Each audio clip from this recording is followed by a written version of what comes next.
Bertemu kembali berentasan berita edisi 1571. Saya Zawazi Yusof, antara paparan utama. Tangan berbau tahi di sebalik jubah. Saya bukan patung untuk disembah atau dijadikan perhiasan. Dikhianati berselang dekad, tidakkah rakyat belajar sering?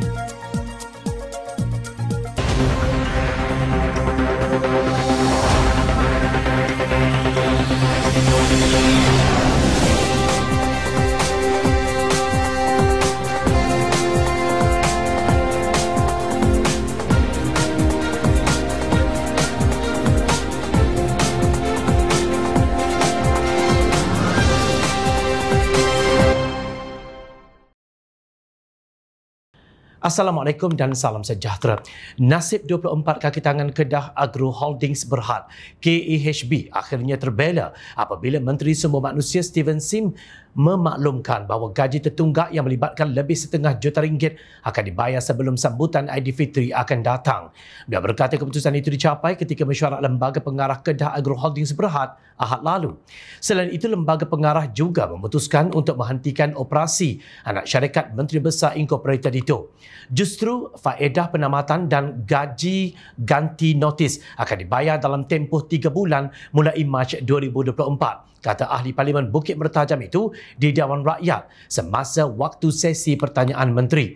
Difahamkan operasi KAHB bermasalah sejak 2016 dan berterusan sehingga kini menyebabkan MBI Kedah terpaksa menanggung kos operasi anak syarikatnya termasuk membayar gaji pekerja.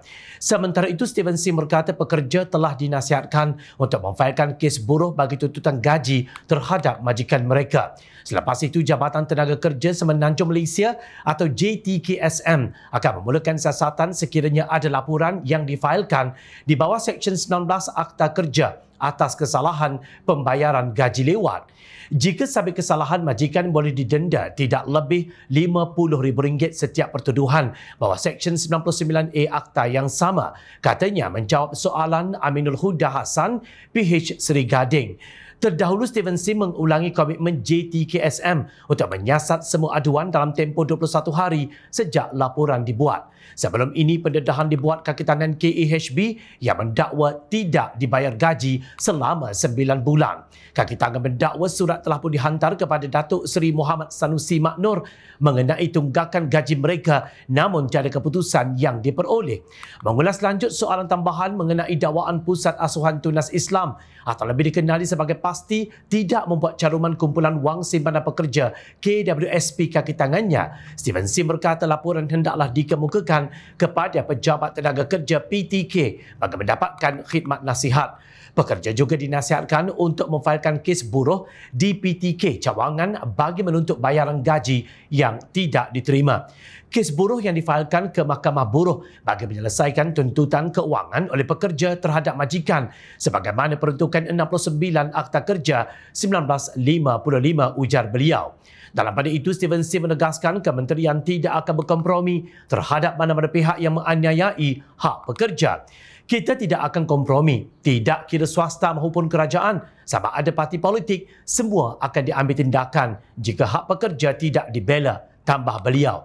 Nampaknya bukan sekadar isu kaki tangan yang tidak dibayar gaji selama 9 bulan, malah isu tenaga kerja pasti yang tidak dibuat caruman KWSP, SOKSO dan tidak dibayar gaji berdasarkan gaji minima sejak berpuluh tahun kini bakal dibela oleh Kerajaan Perpaduan Madani yang dikeji kebanyakan para penyokong PAS. Kini orang lain yang berak di tengah jalan, orang lain yang terpaksa membersihkannya.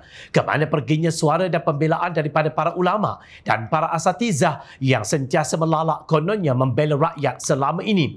Akhirnya menteri daripada DAP yang dicemuh dan dimaki hamun juga yang ada rasa ihsan, reti bahasa dan jauh berperi kemanusiaan berbanding golongan pimpinan Melayu Islam yang berserban dan berjubah namun tangannya berbau tahi. Kemana pula perginya suara Menteri Besar Kedah, Datuk Seri Muhammad Sanusi Maknur tentang isu yang membabitkan beliau dan rakyat beliau secara langsung ini? Takkanlah isu seperti ini hanya mampu diselesaikan dengan berjimba bersama Muhammad Baskes melalak meraung sehingga menyesakkan nafas mereka yang menonton.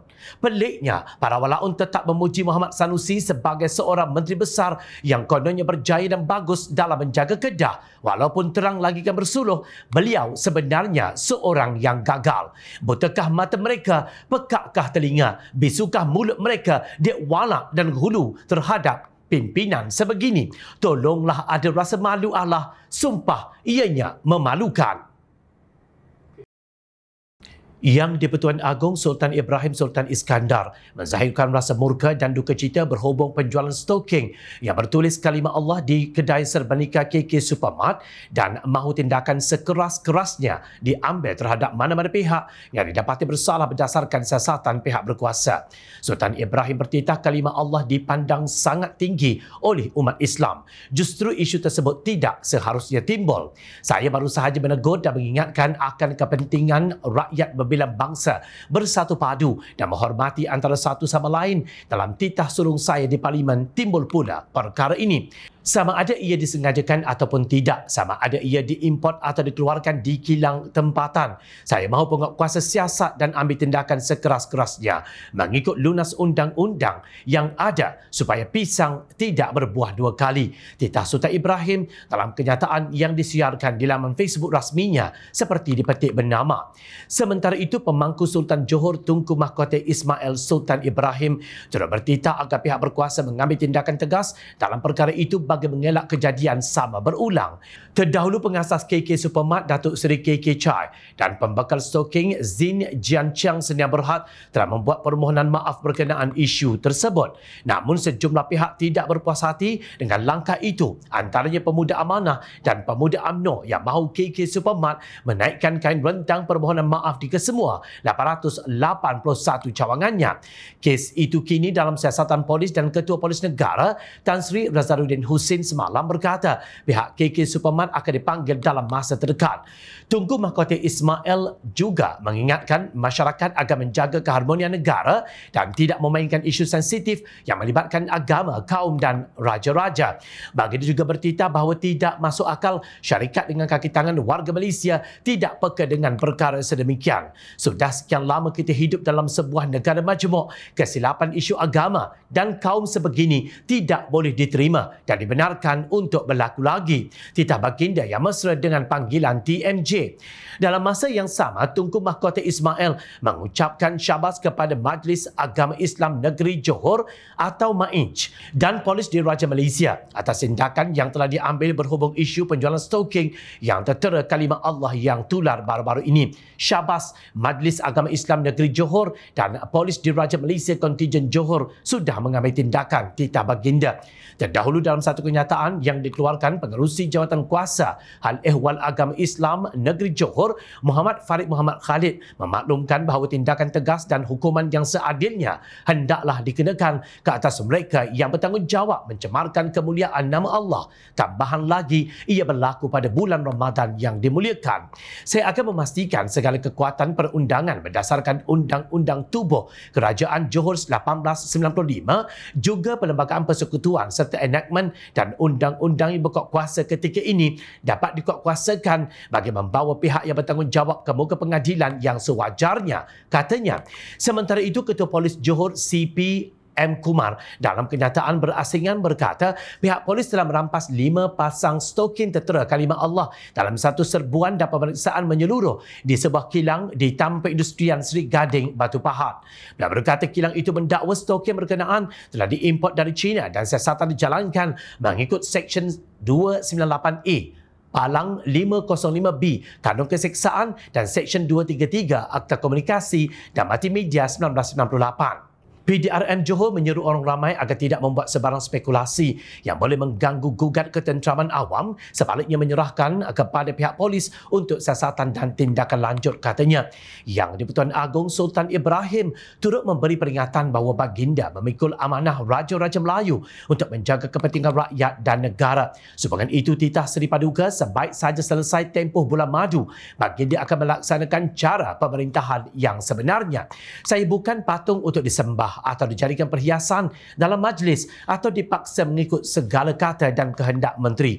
Kurang daripada 2 minggu lagi akan genap 2 bulan saya memegang tampuk ketua negara. Apabila habis tempoh bulan madu ini, saya akan mulakan cara pemerintahan saya yang sebenar.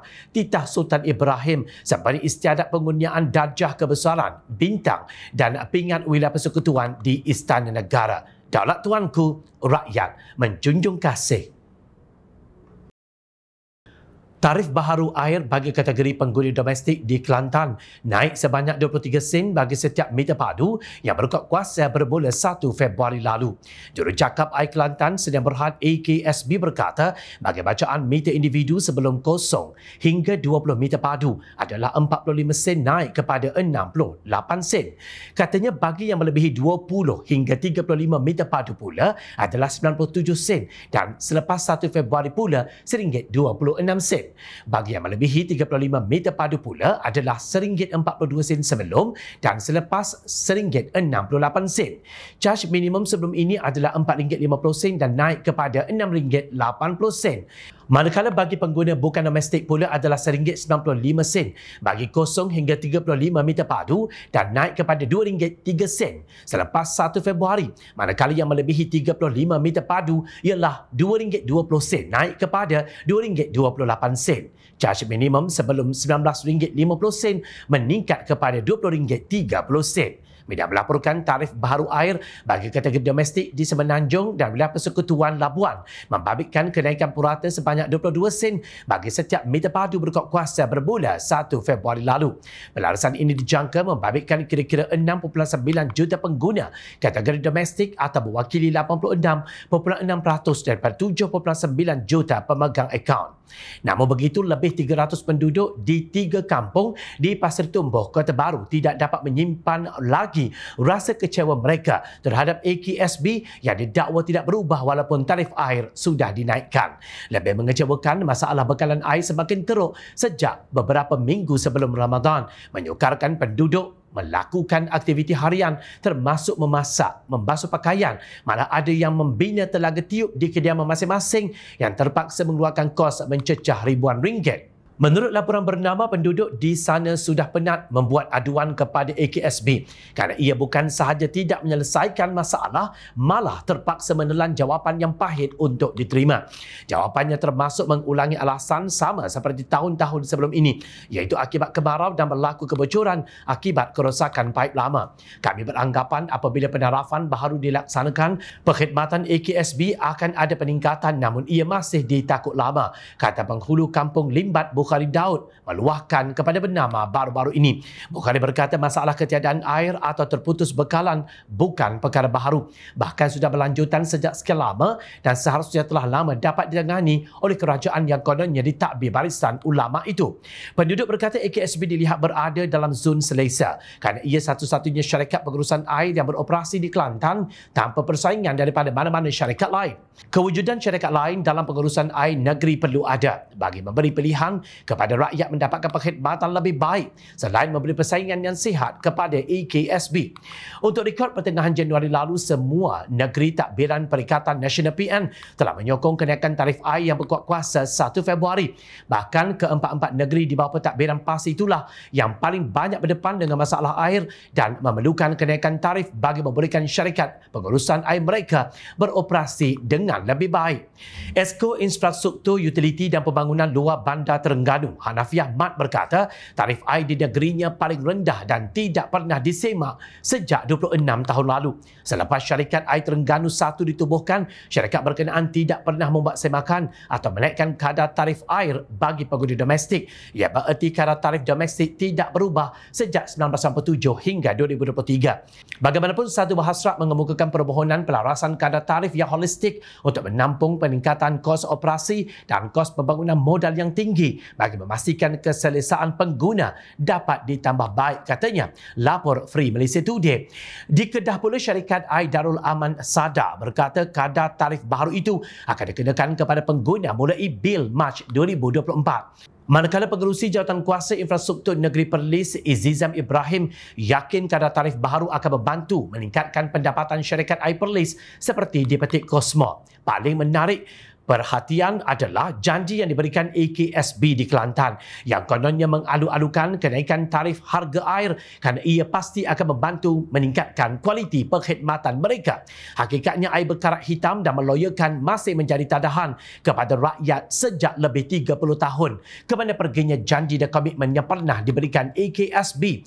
Benarkah pelarasan tarif baharu dapat menambahkan pendapatan untuk digunakan bagi operasi dan kerja-kerja pembangunan infrastruktur, naik taraf, baik pulih serta penyelenggaraan, atau sekadar untuk penyediaan bonus kepada kaki tangan sepanjang Hari Raya sehingga mencecah puluhan ribu ringgit?